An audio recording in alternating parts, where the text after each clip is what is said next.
Okay, Assalamualaikum. Hari ini kita akan tunjuk video dengan penukaran air filter. So ni air filter beli kat Lazada, brand Apido. Saiz dia 55mm.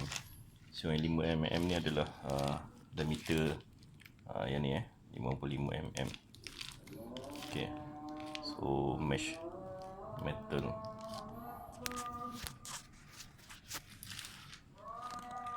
Okay, ini adalah box untuk tukar air filter. Kita buka, so ada skru. Kita buka skru ni sekeliling.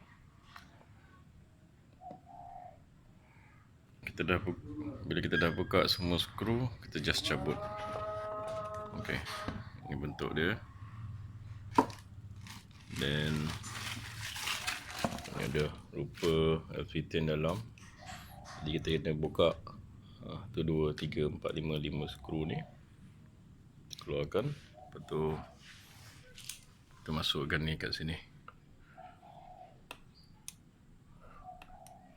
Ok, saya tunjuk. Ok, pemasangan dah siap. Tapi yang ni macam tak muat lah. Yang ni kita nak cari baru. So pergi kedai hardware, cari yang saiz besar sikit, dan dah dapat baru kita ikat. Ok, selesai.